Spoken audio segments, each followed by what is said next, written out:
Good afternoon and welcome to Chit Chat with the Journey Sisters. I am Alicia Alexander, your host. I'm your forgiveness coach, and I work with individuals who have been through some sort of trauma. Trauma doesn't necessarily have to be physical. It could be mental, it could even be spiritual. But one of the things that we struggle with is forgiveness. And for me, forgiveness is what freed me. And so I work with individuals who, even though they find it hard to get over what they're dealing with, if they only learn to forgive, that could make the world of a difference. What do you think? Amazing. Well, I'm Jaynell. I am a life fulfillment coach, and what that means, I help people uncover their passion, find out why they're here, who they are, so that they can better serve the community, serve humanity, just be a better version of themselves. I hate it when I see people that look like they're lost and they have no idea of why they're here. And it causes confusion. It makes you choose the wrong spouse, choose the wrong job. It just takes you in the wrong direction. So my purpose is to help them find their purpose. And so I'm your co-host. And we've been co-hosting this show, Chit Chat with the Journey Sisters, for about 2.5 years. 2.5 years. 2.5 years. But I'm so excited today, Alicia, because we have a very special guest in the house, a very special guest. And I'm going to let her introduce herself. Hello everyone, I am DJhona Harris, but my loved ones and friends call me DJ, so please feel free to do so. I am a career development coach, and what I do is help people find their passion in what they want to do in their career. So many times we are led by other people before us and our families to choose our careers based off of what they did. But what I've learned in life is that my passion or your passion is something that we would do if we never got paid for it, or what were we purposed to do in life. And so we just kind of go through the motions and just really figure out what it is that you love to do. And so I help people figure out what it is that they're passionate about, and then they go and pursue that thing, and then eventually they end up getting paid the big bucks for it. So that's what I'm talking about. That's it. So I just want to talk about this topic. So DJ, we're so excited to have you on the show today, and it's amazing that you talk about purpose, you know, and even with me being a life fulfillment coach, just helping people uncover who they are and why they're here ties into the type of job you choose. You know, how many times we see people on a job that they do not like. They're miserable and they make others' lives miserable. I mean, all of us can attest to that and say amen. Amen. Amen. And I wish you would just go and find the job you really want, sir or ma'am. Just go ahead and get the job you want. And so I think your role is very important. But Miss Alicia here chose this topic, so what if? And let me warn you, she always comes up with these off-the-wall topics, and I'm thinking to myself, what in the world was she thinking about? But anyway, you know, I trust her instincts, and she just, you know, just have this crazy way of formulating stuff. So we're gonna go with so what if. Now tell me, Alicia, before DJ jump on this, what were you thinking? What in the world were you thinking? I'm thinking I'm a disruptor. I can't be like everybody else, and it has to be out of the box.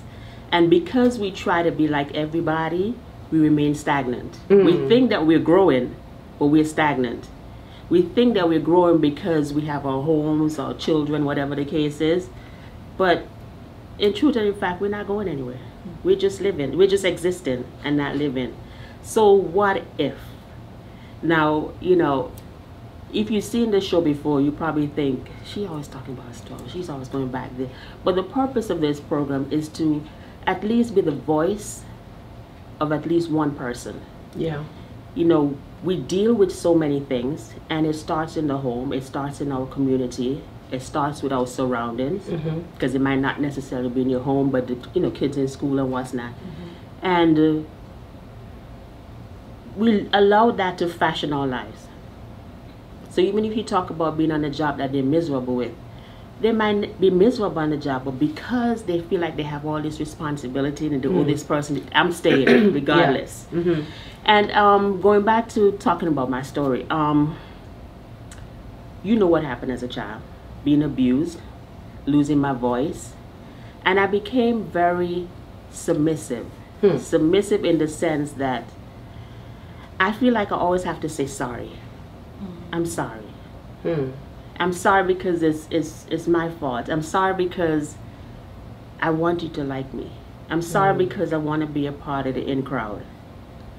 And I don't know how far that I'm sorry got me, because regardless of not I'm sorry, I'm gonna grow. I'm gonna go through life. So I went through life saying I'm sorry for things that I wasn't even supposed to be sorry for. But I did it because that's how I was programmed. That's not my purpose. That's not how I was designed. But because of my situation, that's how I was programmed. I was programmed to say I'm sorry. So feeling like I'm in that box, feeling like, you know, and it took me a long time. You know, after being married, having a child, having a career, still trying to find my way, being on a job. It took me a long time to go through this process of accepting that I'm sorry, even if I'm not supposed to be. And I had to be uncomfortable for a long time, but I thought I was comfortable. Until one day, after going through the whole forgiveness process, I had to ask, so what if? So what if I'm not sorry?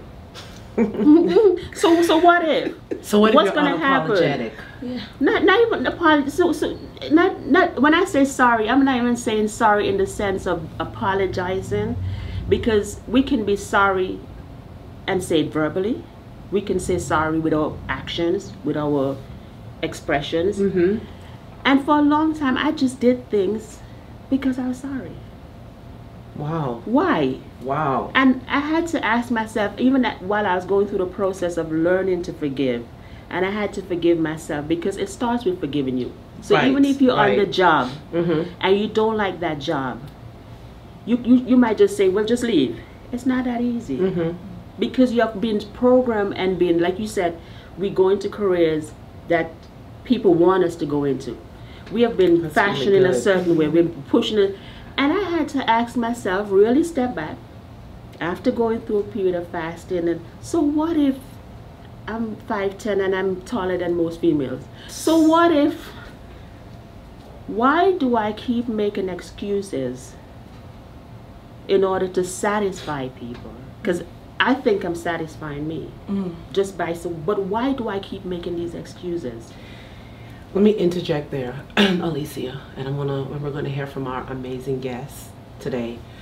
I've said it before on the show. I talk about this facade that social media has created. You have to look a certain way. I mean, you gotta be shaped a certain way. You know, everyone looks the same. There's this certain look that men seem to be looking for, or that our young kids are looking up to. And it's an impossible goal to attain, because they spend a whole lot of money on plastic surgery. They spend a whole lot of money on filters. Come on, they spend a whole lot of money on makeup and lip fillers and all that stuff. That's so superficial. And we have people trying to live up to that expectation, and so we go out or go through life being apologetic. I'm sorry about this and I'm sorry about that, but I got to a place like you, Alicia. So what if I've been married and divorced 2 times? I'm going to be somebody's wife. I'm not going to allow what happened in my past. I'm not going to allow the trauma that I experienced to stop the blessings that God has for me. That's what happens when you find your purpose, when you find out who you are, when you find out why you're here. When God gives you a revelation of, listen, Jaynell, this is who you are, and I've called you to this. And then you can shake off, okay, well, so what if I had my first child when I was 17 out of wedlock? You know what I'm saying? People try to make you feel. That's blasphemy, right? Oh yeah, that's listen. No, not you and I are both from the island, and it's a total carnal sin. But it happened. So what if it did?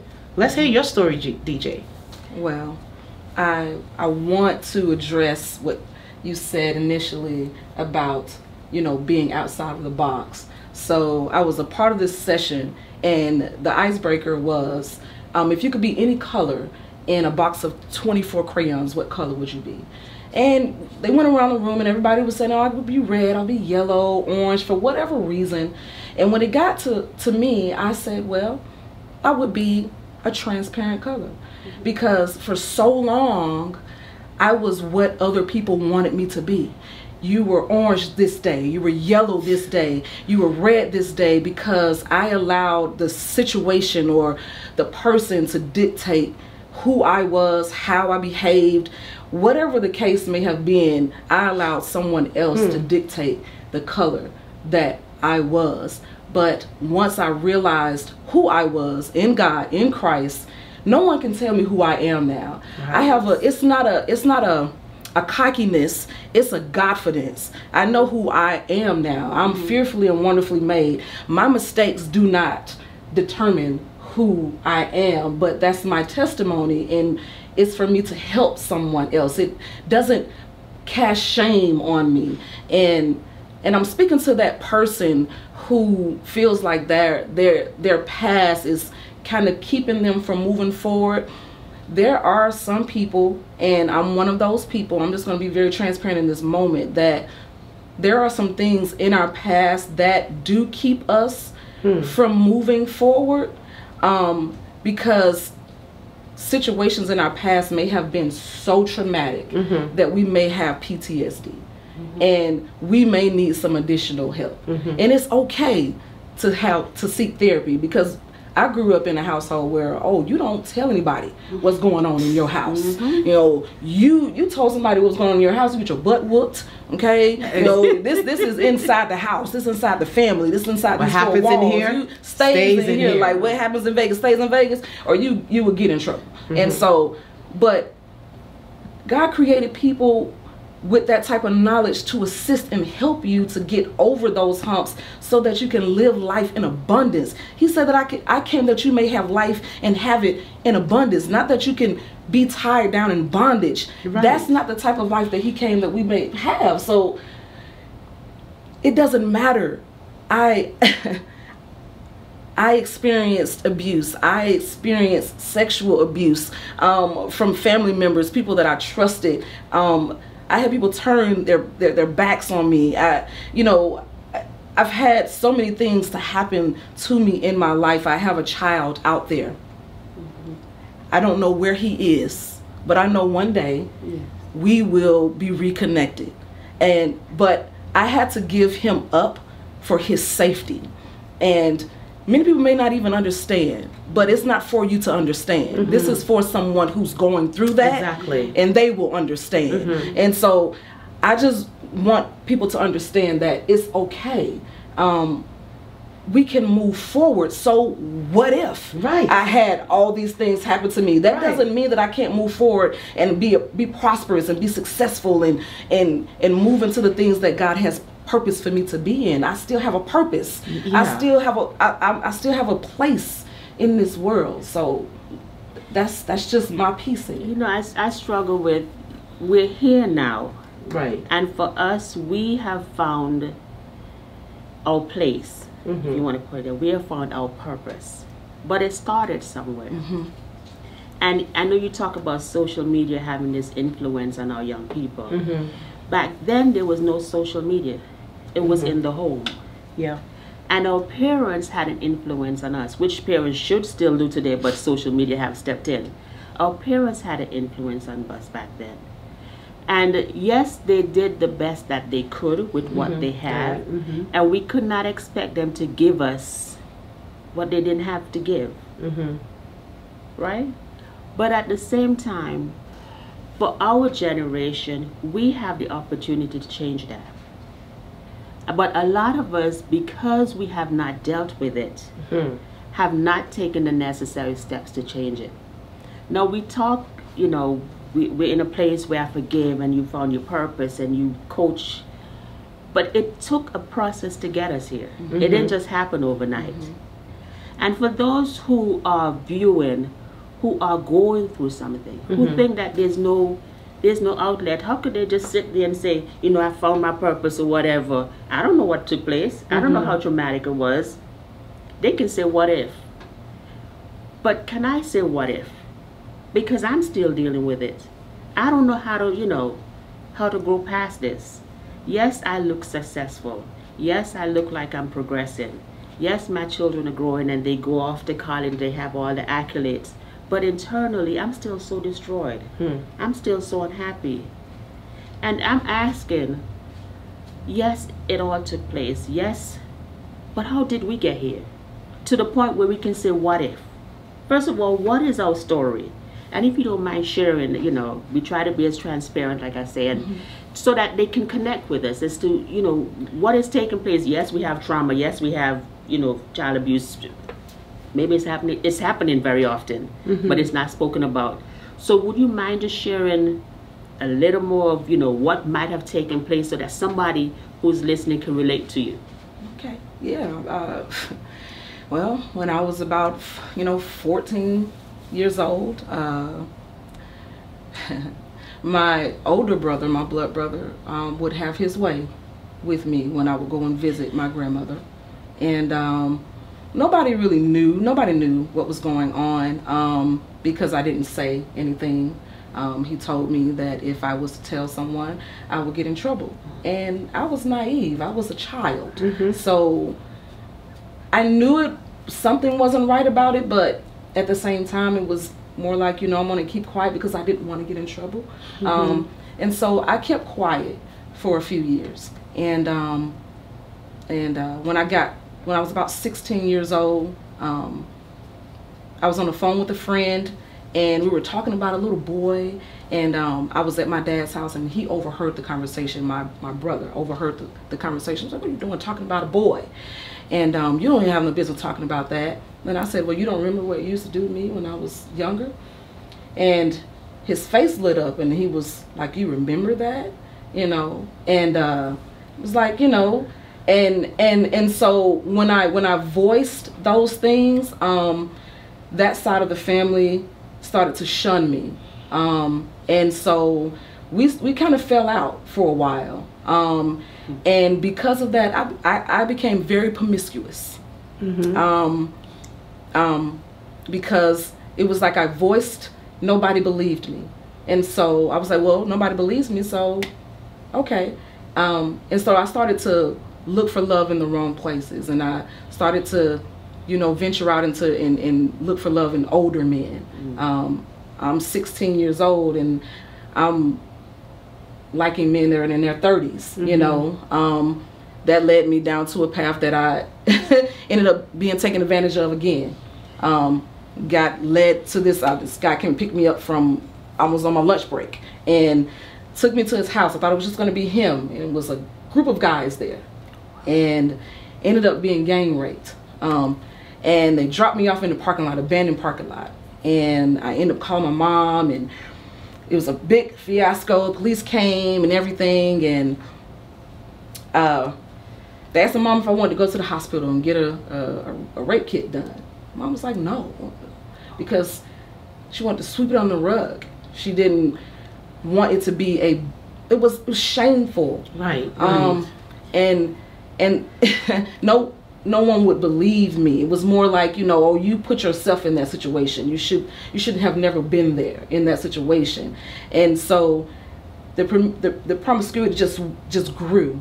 It just grew, and I just continued down that path and ended up getting raped again. And in that time, I conceived a child, and this is the child that I mentioned earlier that I ended up giving away for adoption, and ended up getting into running back into an old school mate friend, I guess you'd say high school crush, and I had very, very low self-esteem, so I didn't really know what to look at for a husband, because I didn't have that model in the home. My mom was married, but that was my stepfather, and they had my sister, their child, together, so all the attention was on her. And so, again, still looking for love in the wrong places. Ended up marrying this man. This man was very abusive.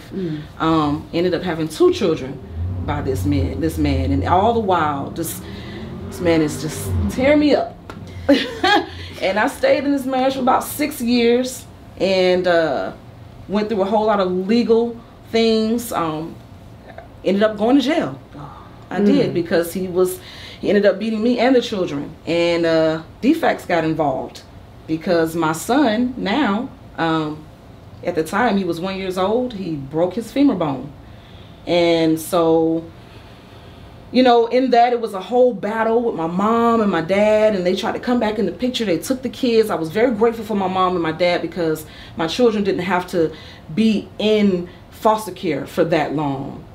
But my oldest daughter, she ended up having some health issues from being in foster care. So we had to kind of, you know, nurture her back to a healthy place. And it was just a constant battle, like just a constant battle after going through the divorce with my ex. And long story short, the divorce is finalized.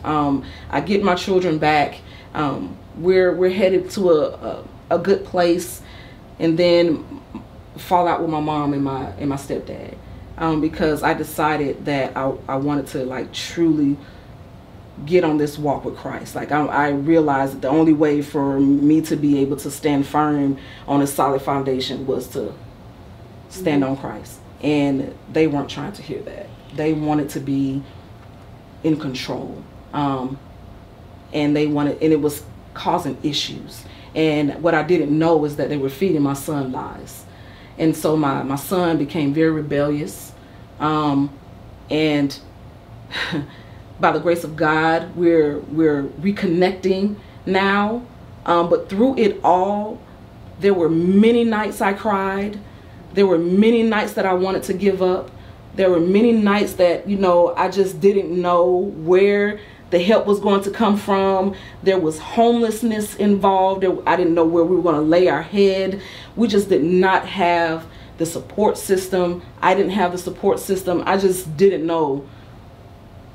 I didn't know. I didn't think there was a purpose for me. I'm like, what is all this for? Like this, like what is this about? But then God gave me a community.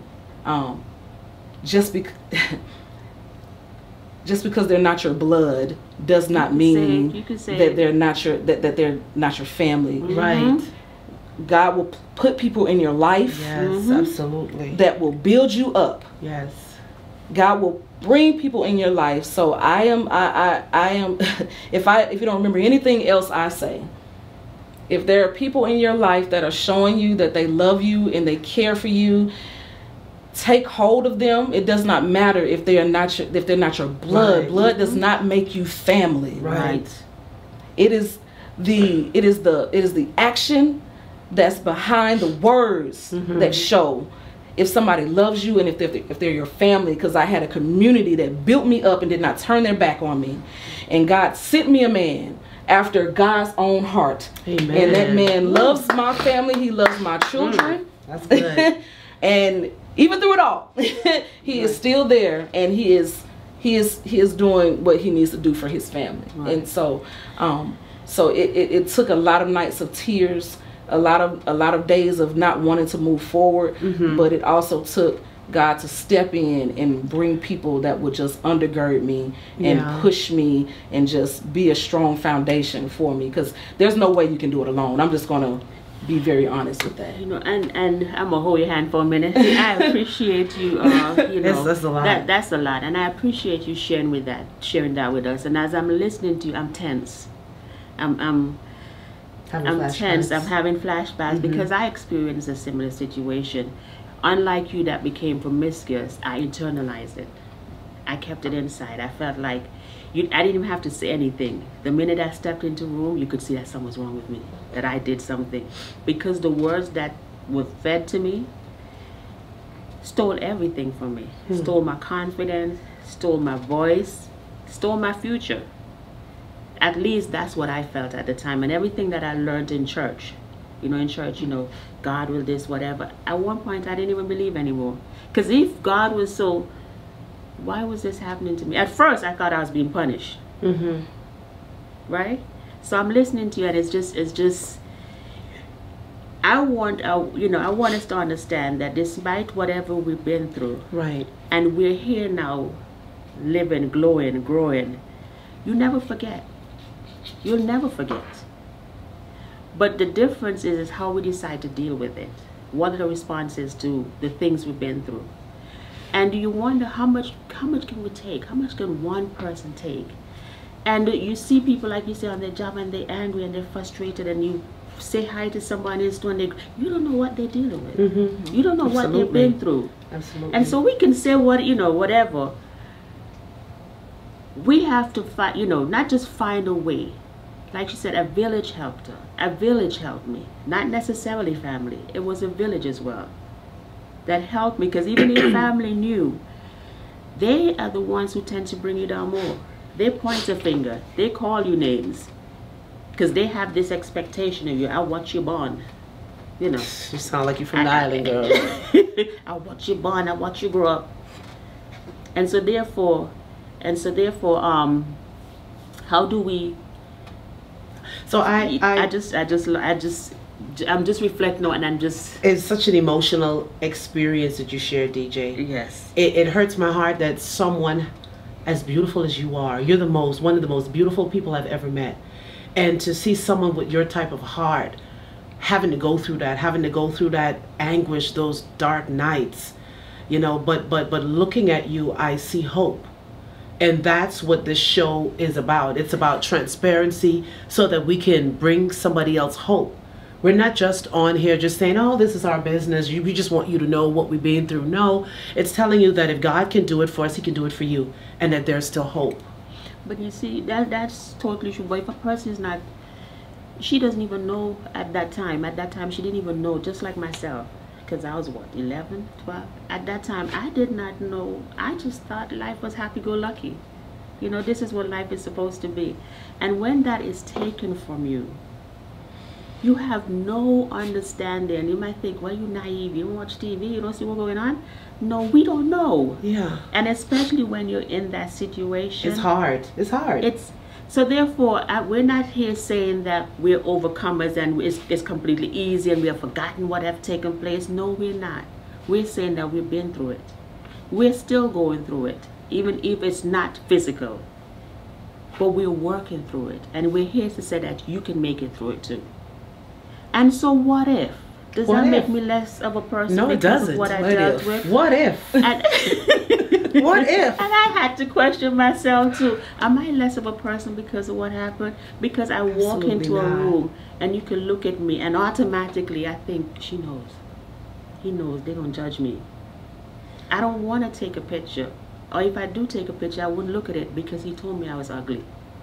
He told me I was going to be. And you play these games with me. And it took time for me to get to the point where I said, you know what? I need to forgive me. Yes, we talk about forgiveness and, forgive 70 times 7. Yes, that is true. But I can forgive you, Jaynell. I can forgive you, DJ. But if I haven't gotten to the point where I forgive myself, I can't even get to the question as to what if. I have to be at peace. It is hard. Yep. It is not an easy thing to do because you want to hurt somebody for doing what they do. You want to see them right. You deserve it. No. You want to see them, you want them to hurt as much as you did. But is that going to make it any better? Is that going to justify it? Is that going to heal you? Because if I had my abuser totally destroyed, would that have taken me to where I am today? I want you to hold that thought, Alicia. We're going to take a break, and we'll be back after this commercial break. Don't leave us. We'll be right back.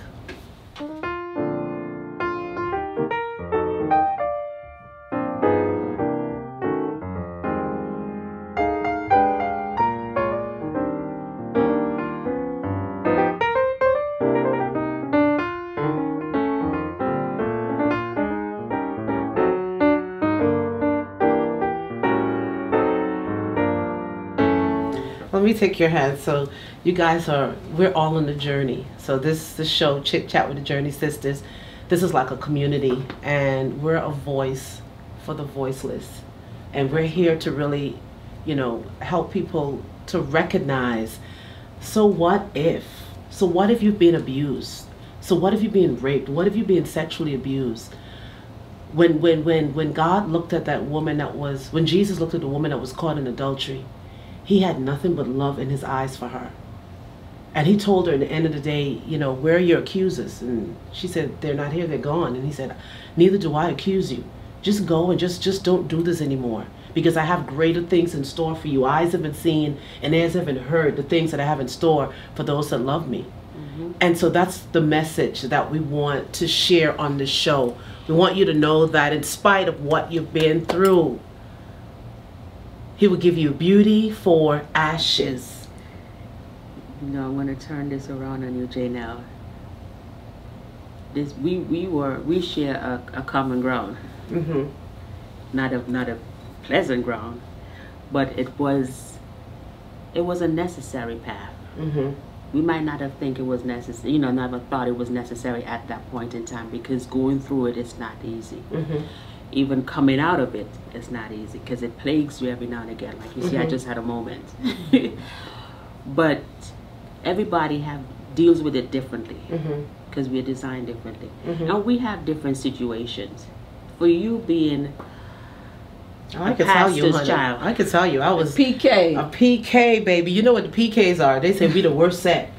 Well, growing up in the church, my parents, I love them dearly. Very, very, very strict.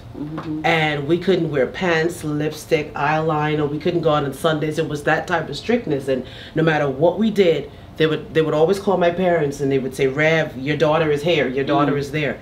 And I remember the first time I went to the club. I went there, and when I walked inside, because I said, you know what? I'm off age, I'm grown. I can go wherever I want to go. And I walked inside there, and all the music stopped, and everybody turned around and looked at me. They said, girl, the last time you went someplace you wasn't supposed to go, your dad came in here and grabbed your butt, so we want to make sure that everything's okay. And I was like, yeah, well, I can't show up at the club. But what it was this expectation of who I was supposed to be. That really, I didn't experience the sexual abuse or anything, but the expectation of who I was supposed to be. I felt like I had no identity. It was whatever they wanted. Okay, you want me to marry him? Okay, if it's going to make you happy, I'll marry him. That happened the first time. Oh, he's a pastor. Is going to make you a good husband? Okay, I'll marry him the second time. And because you always try to live up to the expectations, you don't want to. When I got pregnant at 17, that was like a big bang. Like, Rev's daughter is pregnant. You heard it? And I don't know about the United States, but news spread in the Caribbean like wildfire. And everybody's phone started ringing. Yeah, girl, listen, Rev's daughter, you heard the story? And so I was the talking stock. And my parents really care about what other people think. I mean, they're growing and they're getting better as we got older. But at that time, is what everybody. What are people in the church going to think? What are the people in this church and that community going to think about how we're raising our kids? And all of that time, you're missing that connection with your child. Why did you do this? Why did you go out there searching for love in all the wrong places? The song says, no fine guys, just ugly faces. You know what I'm saying? So why was that? And sometimes you can be so busy saving the world that you forget that you need to save the people in your house.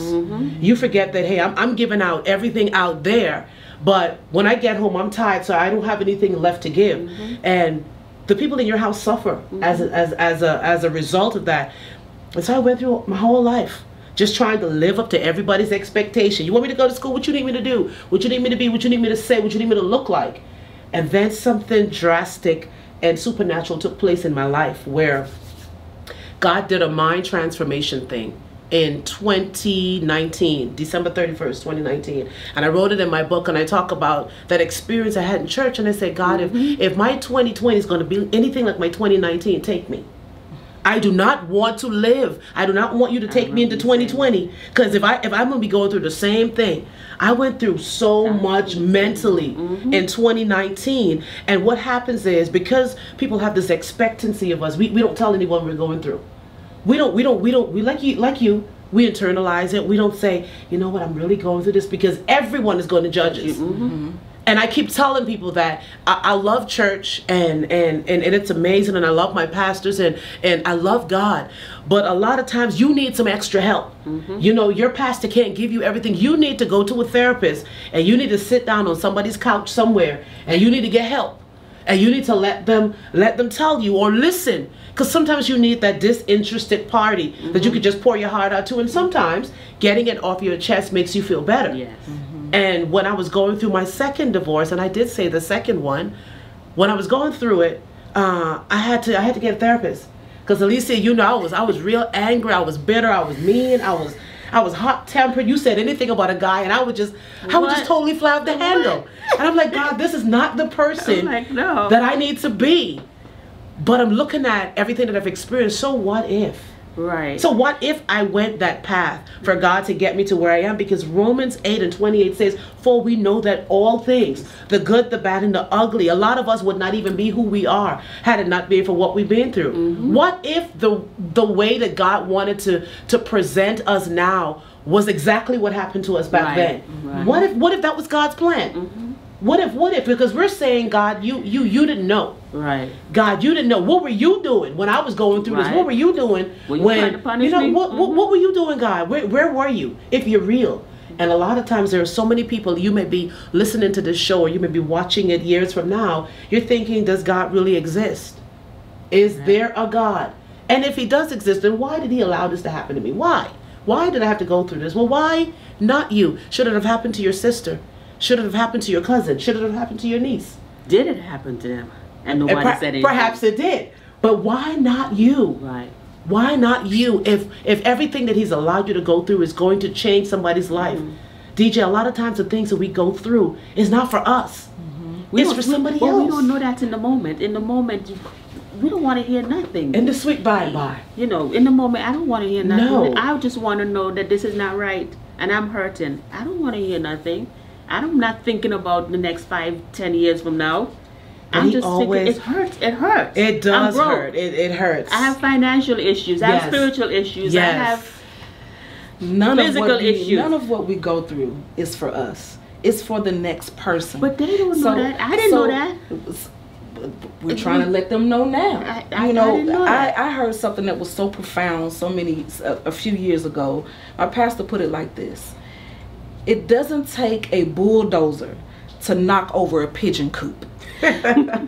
So if you are getting a wrecking ball in your life, that means something on the inside of you is great. That means you possess something great. Because you need a bulldozer with a wrecking ball to knock down a great tower. Mm-hmm. Not a pigeon coop. Mm-hmm. You can just get a bat and knock that over. Mm-hmm. Right. But to have a crane or a bulldozer with a wrecking ball, that's why we go through the things that we go through. Mm-hmm. And God will not put more on you. Like there's always a way of escape. There's always a way. God will provide a way for you to get out of your situation. You just have to be able to see it. But he allows things to happen to strengthen you for the next, because there's so much greater on the next. I know it doesn't feel like it right now. I know it doesn't. But when I tell you to just grab hold and try to figure, if you fall down, don't be so quick to get back up. Try to figure out what's going on down there so you won't trip up again, first of all. But at the same time, get the lesson for the person that's next to you, because somebody needs to hear what you're going through. And I know it hurts. I know it hurts. God, it does not feel good. But when we're working out in the gym, because this one right here be trying to take me through it. But the end goal, even when you're refining and purifying gold, it doesn't feel good. But on the end of it, you got those abs, you got those muscles, and you looking fine, and you don't smell like the fire, but you're looking like pure gold, and you're shining like a diamond. Come on, so somebody. I'm trying to tell you, shine bright like just a diamond, get girl. through it. Just get through it. I'm trying to tell you, on the other side, it's so much greater. I'm trying to tell you, your promised land with the milk and honey flowing. I'm talking about the big fruit. I'm not talking about them little bitty grapes. I'm talking about them plump fruit. I'm telling you, it's for your greater good. I'm trying to tell you, it's for your good. So hold on. Get through it. Just hold on, sis. Hold on. Just hold on. Hold on. Because what if? What if? I've learned as I mature to appreciate the journey. Yes. The process. Initially, I've learned to appreciate that, to embrace it. I didn't understand. And there are times when you say you fall down and you want to jump right back up. I wanted to get right back up. And there's a whole lot of questions. But as I'm laying down there, because there are a few times when I got down and I couldn't move, right? Like I told you a few months ago, I damaged my ankles. And I was just sitting in bed.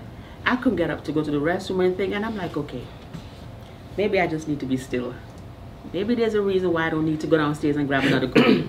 Maybe I just need to be still and just sit, and with no disrupt, nobody disturbing me, not being able to run up and down it. Maybe I need to be here in the moment for a reason.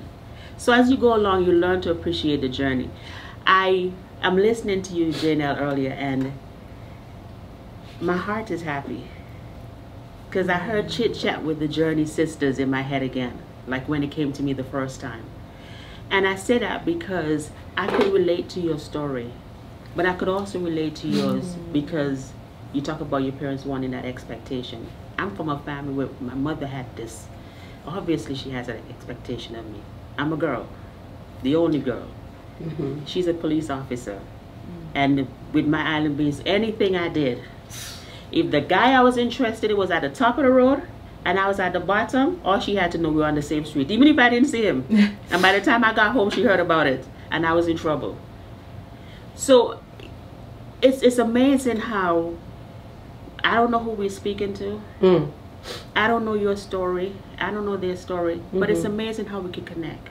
You don't know what we're sharing.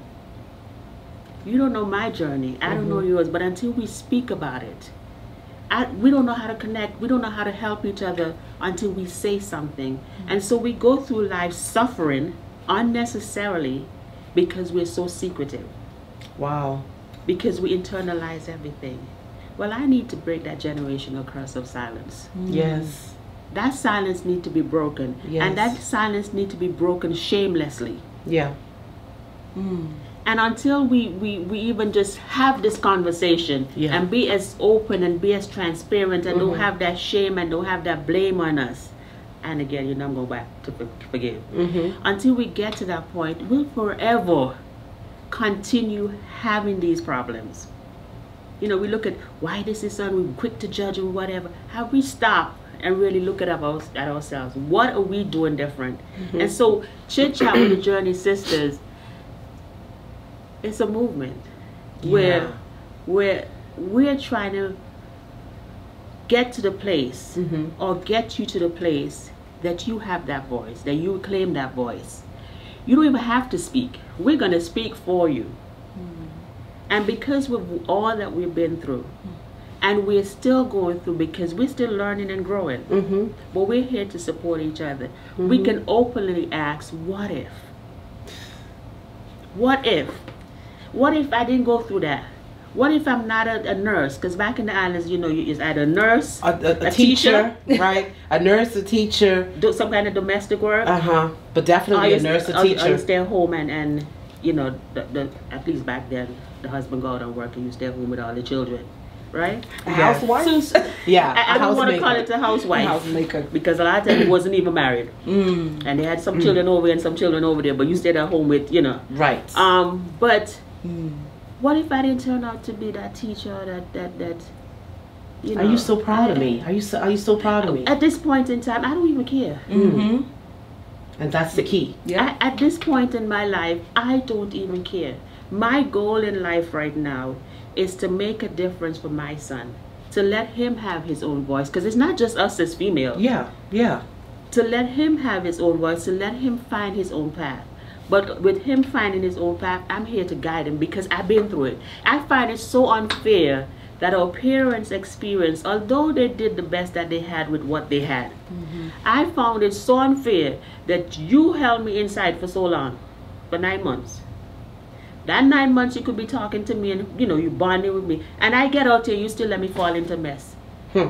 Even if you might have known different, not because you might not have known how to articulate it or to come to me, but if you build that relationship from then, I would sit with my son and I would talk with him. I would tell him everything because I don't want him to be blind to anything. Because I don't want him to have the same experience that I have and thinking that, well, I can't talk about it. People are going to be ashamed of me. People are going to point a finger at me. So what? So what if they did? They didn't create you. Have that open and communication. That's the guilt that we deal with every day. And again, we get on our jobs and we make it to CEO and we buy our BMW. I'm not going to call any car higher than that. We buy our BMW. And we're still right? unhappy. And we're still unhappy. We're still not fulfilled. Right, because our purpose, we're not walking in our purpose, you know. You know, I listened to, there was a gentleman in Riverdale I don't know if I should even talk about it, but there's a gentleman in Riverdale this week that had a procedure done. And he said he had a stretch procedure done to make him a little taller.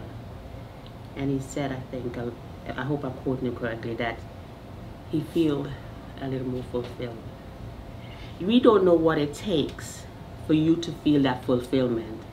But I feel like we can interject and help make a difference because of our experience, rather than just be quiet about it. And at the same time we're doing it, we're giving you the voice to say, you know what, I've been there, I've been bruised, I've been broken, but I didn't create me. God created me to be whole. Yeah. You know, even though he took a rib from Adam, he created the woman whole. Yeah. But then he made Adam whole again, because he didn't leave him with a hole in his side. Right. Right? Right. So he's still whole. So we are created to be whole, not to be broken. But even in the event that you are broken, the fact that you didn't create me and you didn't create me, I know that I have a purpose. Yeah. I like what you said about the journey that we're all on. I mean, all of us work out in the gym. All of us are on this weight loss journey, and it doesn't feel good at the time when you're working out and you are trying to do those squats and all those things, and you know, because my abs still hurting. They're under here somewhere, but but we know at the end of the day the results that we're going to get. So you may not know how to get to where you want to go, but let's just start with telling God you need his help.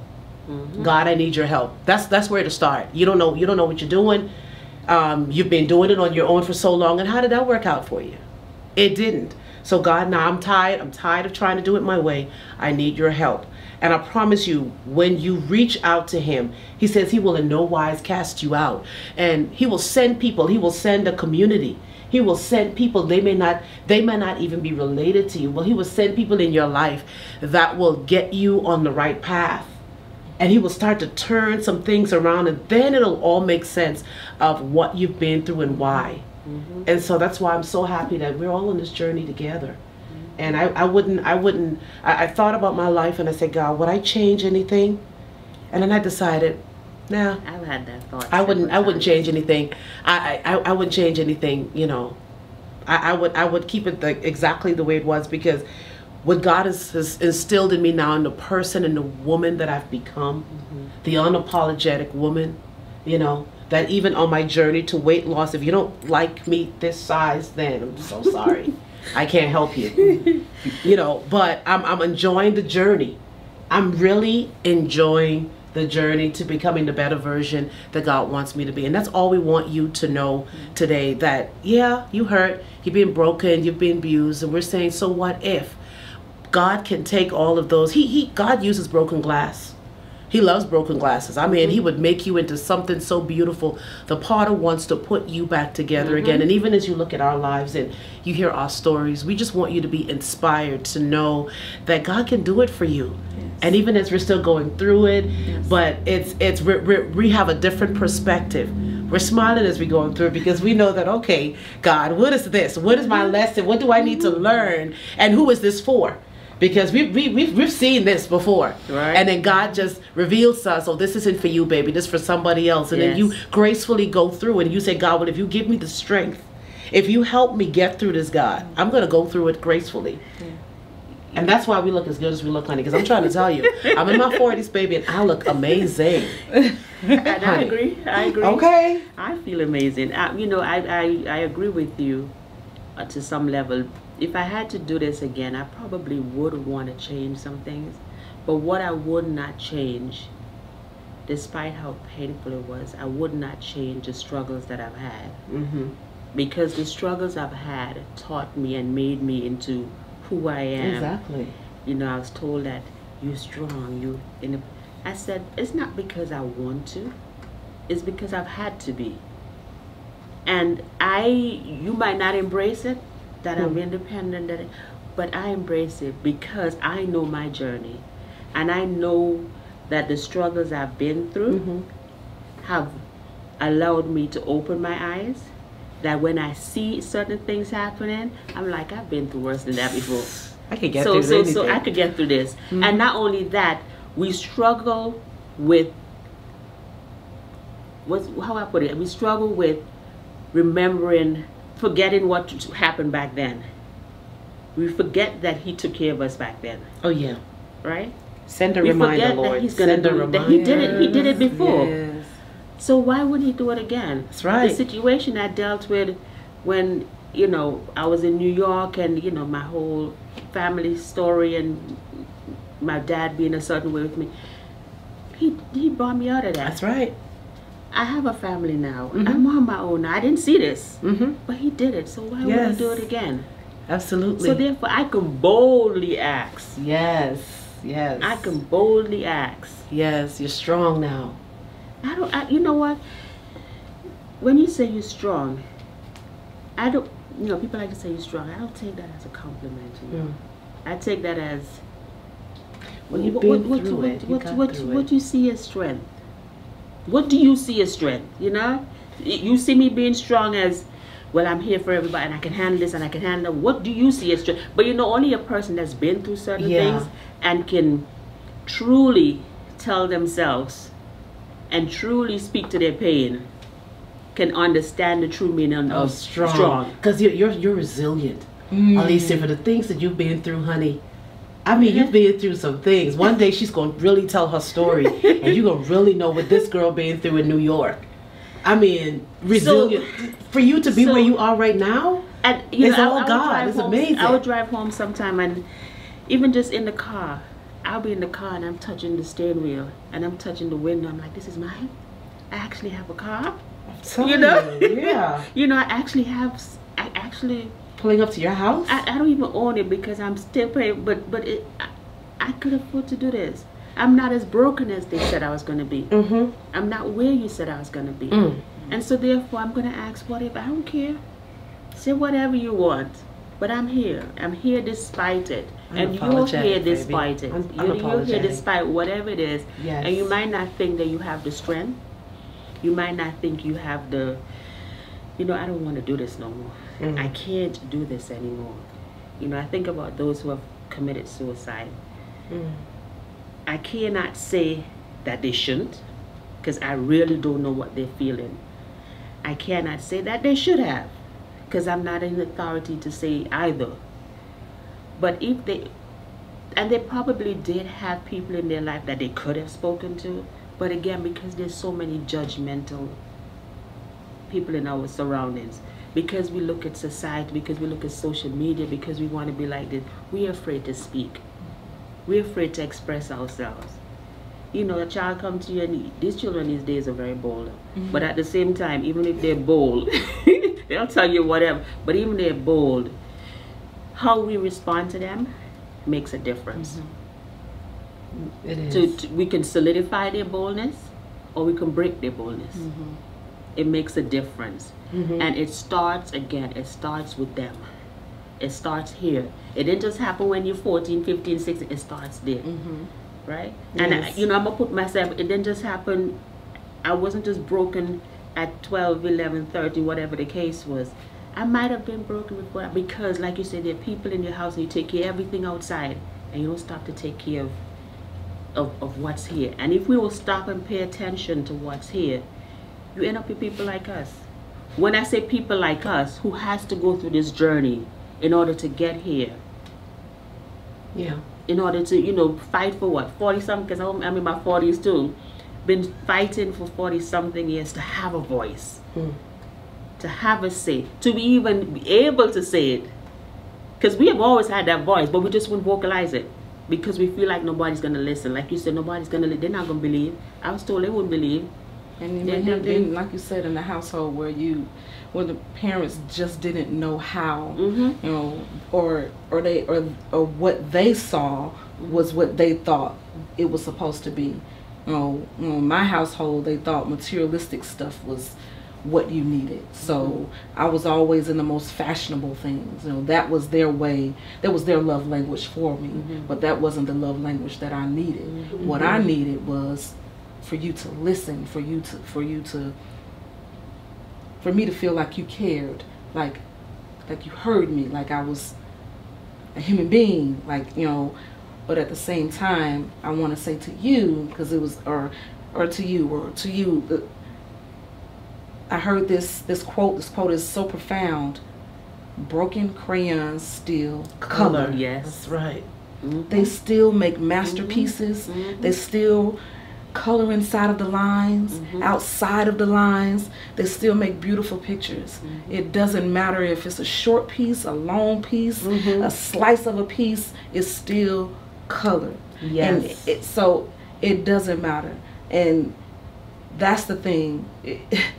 God can make something beautiful out of nothing. Yes. He doesn't need your past. He doesn't need your credentials. He doesn't need your titles. He doesn't need any of that thing, any of those things to make something profound and something beautiful and to make a masterpiece. Just look at the things around you. You go outside and look at the sky and look at the stars, the clouds, the birds. He's amazing. He can do anything. So if we can just remember. Yes. If we can just remember. And we're not here trying to bash anybody. No, absolutely not. You know, we're not here to talking lift down you to up. anybody. We're not Just trying to lift you up. bash our parents or, you No, know, we love them or dearly. anything. We're just saying, when we stop and reflect on what actually took place, hindsight, we might have done things differently.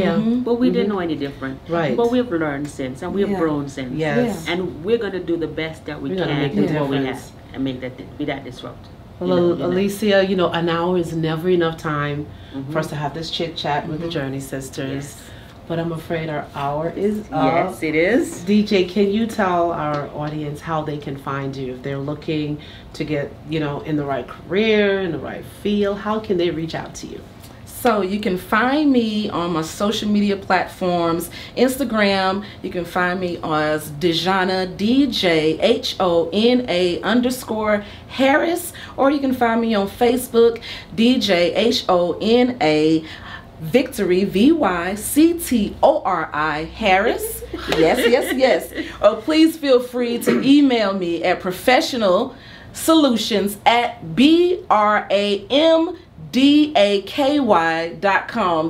Those are all my baby's initials. I love it. Professionalsolutions@BRAMDAKY.com. So I hope to hear from you. I love you.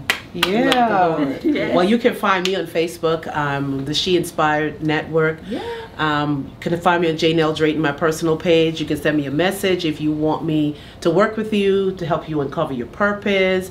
I would love to work with each and every one of you. So thank you for having me, Alicia. You're so welcome, and thank you so much for being here. Make sure you tag me. I will. Definitely will. Thank you. And I am Alicia Alexander, your forgiveness coach. You can find me on Facebook as my name, Alicia Alexander, as She Forgave, and on Instagram as She Forgave 1. And I just want to say forgiveness is key. Forgiveness is peace. Forgiveness is freedom. Thank you for joining us. And even if it's just one person that we made a difference, that heard something that made a difference to them, that's victory. Yes. Thank you for joining us here and Chit Chat with the Journey Sisters. Thank you.